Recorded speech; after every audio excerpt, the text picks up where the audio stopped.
Hi everybody, welcome back to my channel. It's great to have you here. I'm going to get straight into it today. We're going to be talking about baiting and narcissists.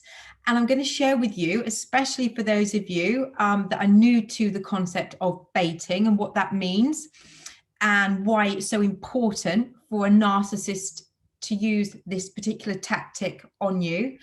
I'm going to share with you some examples, my own authentic experiences of narcissistic abuse, and how and why it is so particularly important not to react when it comes to baiting and narcissists. So that's basically what the video is going to be about today. Please feel free to like, share if you know other people that need this information, and comment. With regards to anyone that's going through this, anyone that has been through this and is still struggling, I'm not a trained therapist in this area, and my suggestion to you, or my strong suggestion and advice to you, would be to seek professional help with this specific area. There are so many people out there. If you don't know where to turn, then you can message me or contact me on my link below. That will take you through to my email address, which is natalie@asthepenniesdrop.com. Okay, so let's start by talking about what baiting actually is.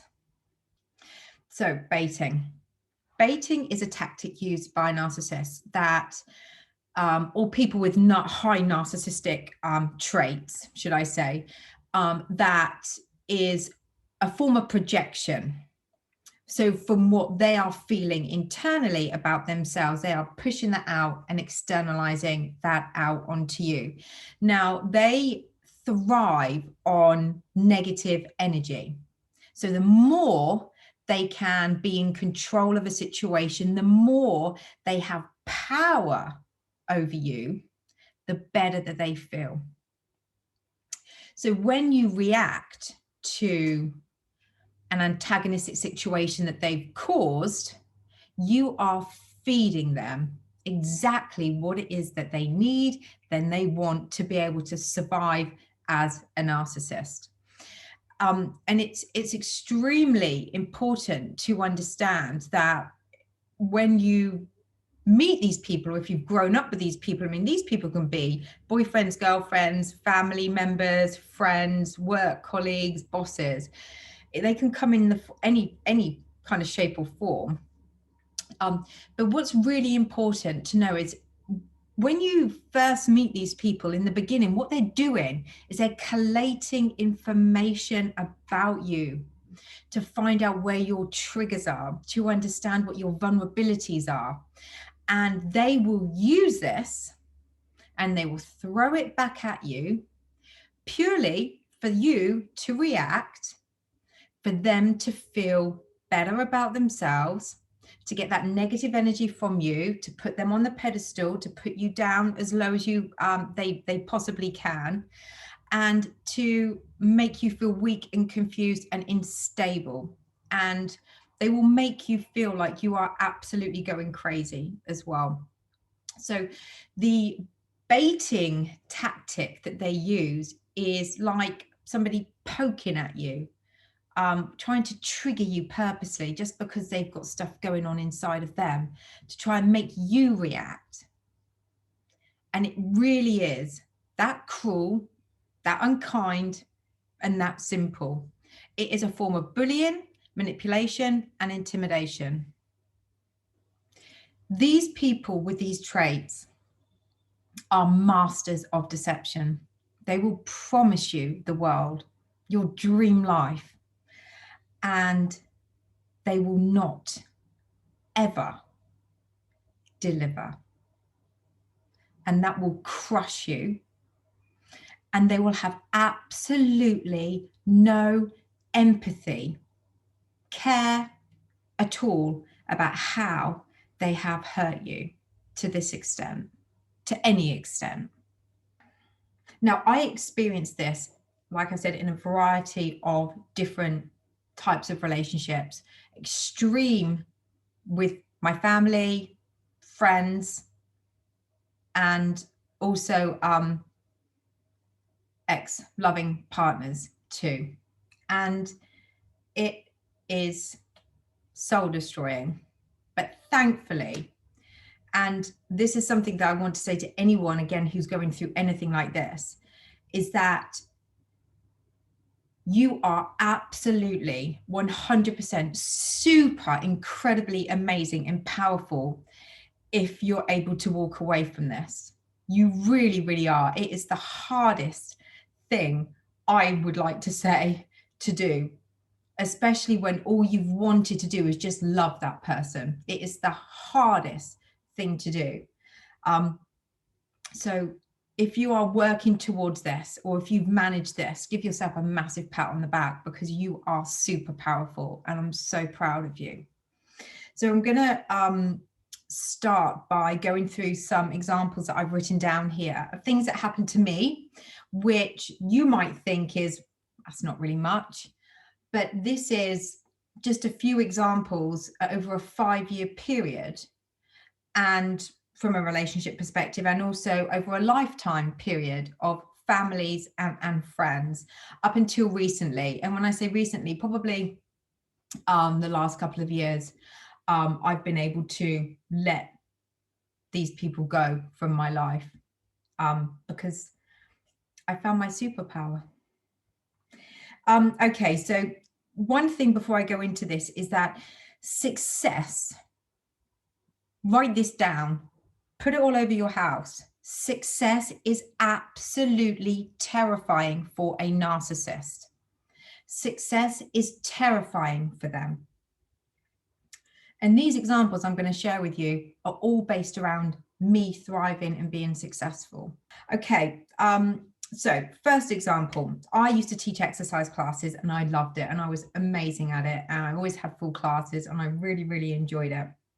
And when I was with this particular person, when I used to teach these exercise classes, one day he said to me, "Oh my God, what am I going to do when I introduce you to my family and tell them that you're just a gym bunny?"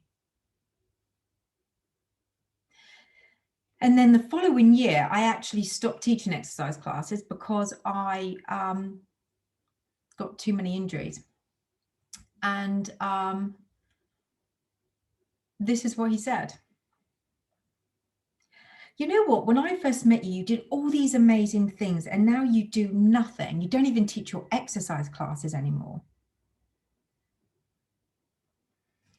You know, I was extremely successful at teaching my classes and I loved it and everybody knew that. And it was just a form of him trying to pull me down, trying to make me feel weak and embarrassed and shamed about doing something that I loved.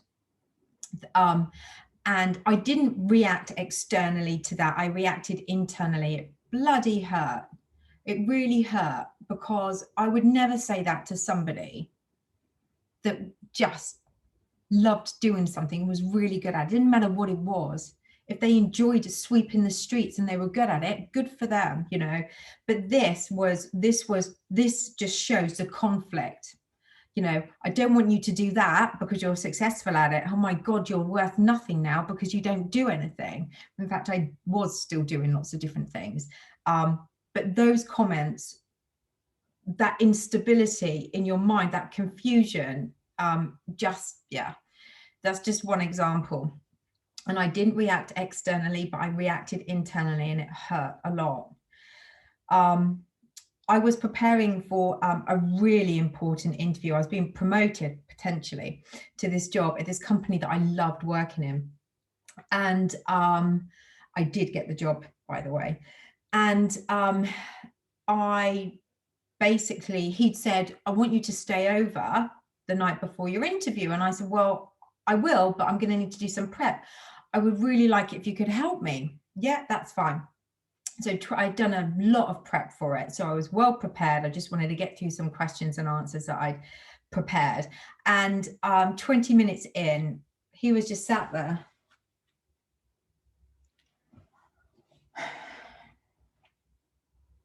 Just not bothered.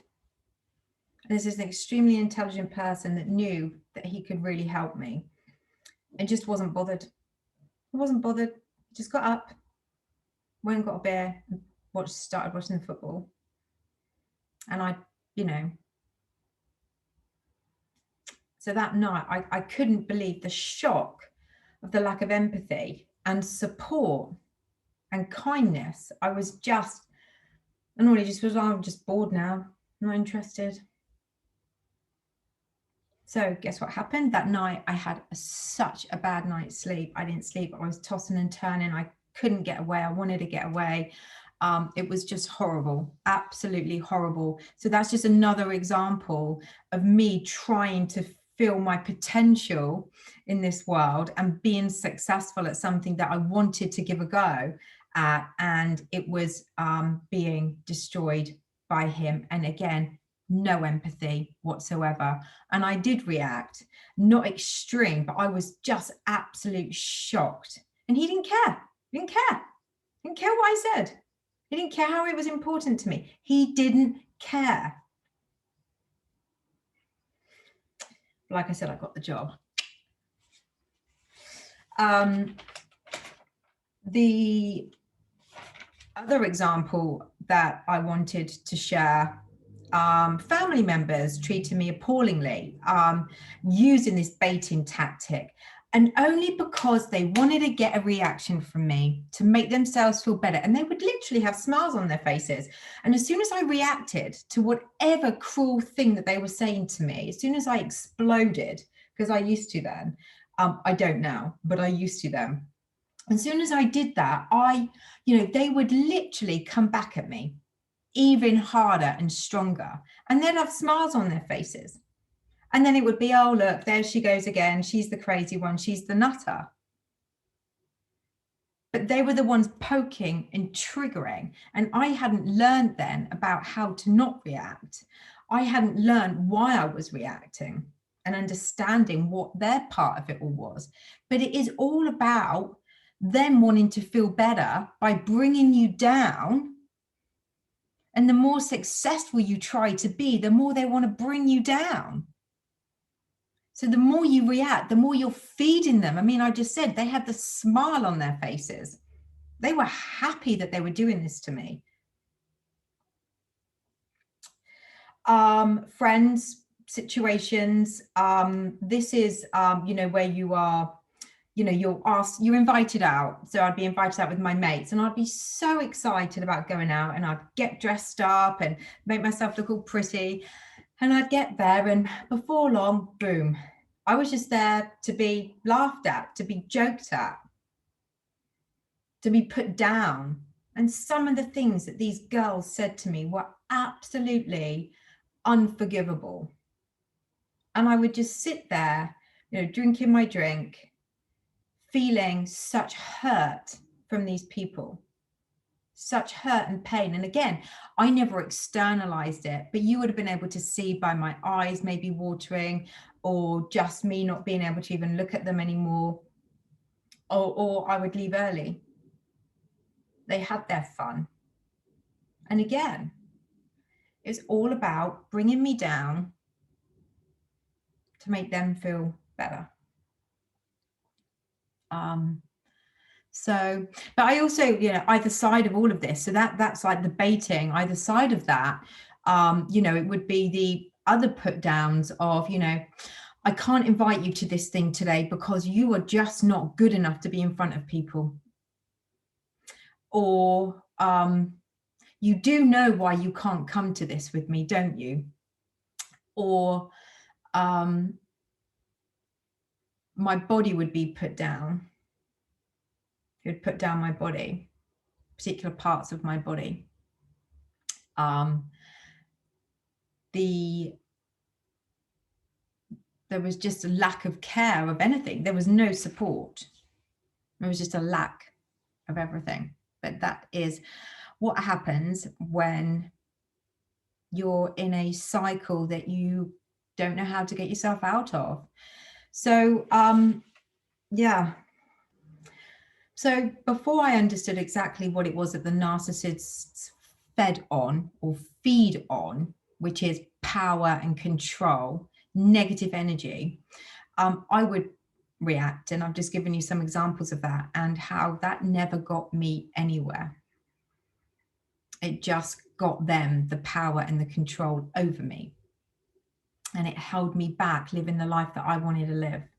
All the promises were broken. All the things that I enjoyed doing, the fun, the excitement of anything. And I mean, in this particular relationship for 5 years, every single thing that I did, that I enjoyed doing, was ruined in some way or another, or tainted in some way or another by this particular person. And my family tried to do that too, because I was just getting on with my life, trying to bring you down to make themselves feel better because their lives weren't going particularly well. Or even if their lives were going well, it was still, I was their target, their narcissistic source supply to make them feel good as long as I reacted. So that's a massive, massive learn. So what can you do? How can you stop reacting? Well, one, it's very hard if you are somebody that has reacted to this type of behavior your entire life. So you're breaking a pattern of a lifetime.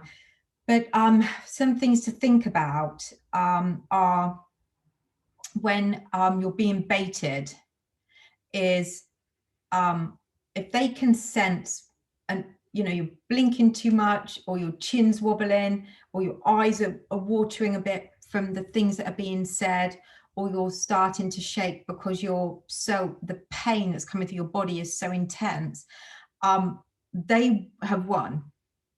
You don't even need to say anything. They've won. They've got their power. They've got the control that they need.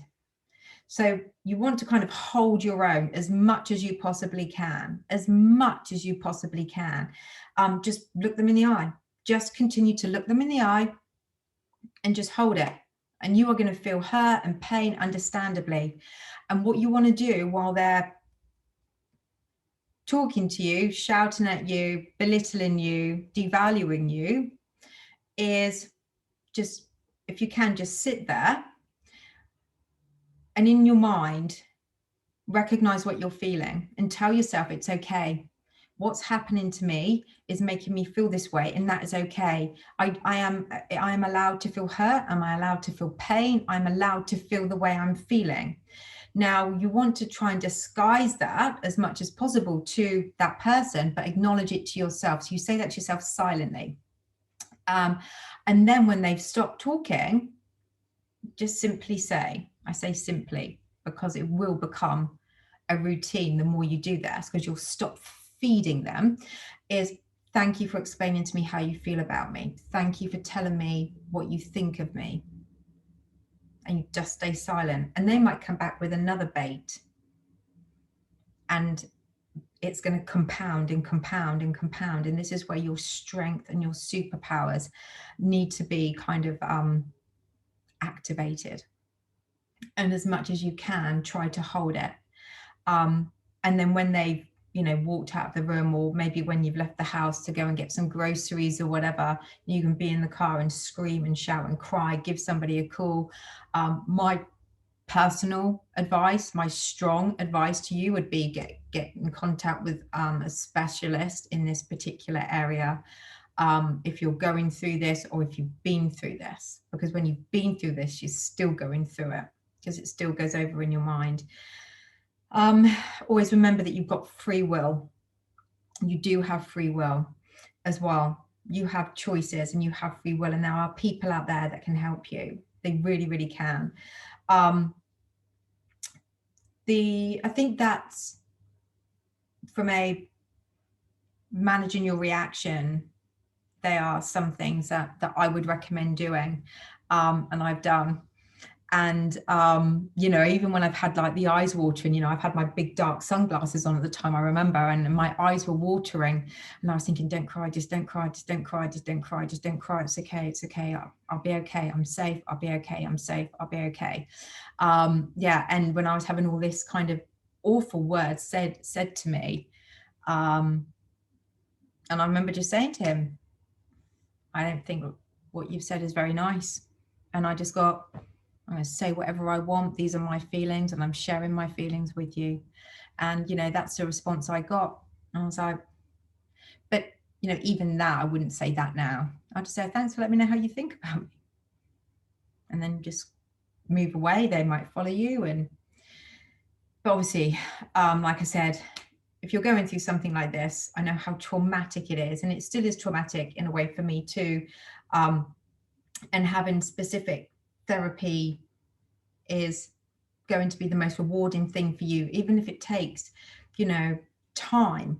It's not going to happen overnight, but you know, instead of me talking about them now, I talk about my dreams and my aspirations and how I want to live my life now. And I get really excited about that. I've kind of come through this tunnel of darkness with trauma. And this is not just with that person, it's with my family as well. I've let these people go that don't serve me. They will never come back into my life ever. You know, I'm so much happier without these people in my life. They can't get to me now because I'm too strong. I've got my superpower. And it's the same with the friends that I've spoken to you about as well. They are not in my life and they will never be in my life again. You know, and this person isn't in my life. They will not be in my life again. It's just not going to happen anymore. And if anything did come back that I didn't like, well, then I would contact the right people to help me. So that is it for me. I felt really empowered to share this with you today. I have been experiencing a lot of traumatic thoughts about things that have happened to me, and specifically with one person, but it kind of all amalgamates into a big mush of just horrendous behaviors from people. And I just wanted to share this. And like I said, if you know, if you've been through this, if you're going through this, if you want to comment, if you want to contact me, please do so. Again, it's Natalie@asthepenniesdrop.com. Be more than happy to support helping you find a therapist if you're struggling to find somebody. Like I said, I don't provide this as a coaching service because I'm not a trained therapist in that area. So that's it from me, sending you all much love and safety, and I will speak to you soon.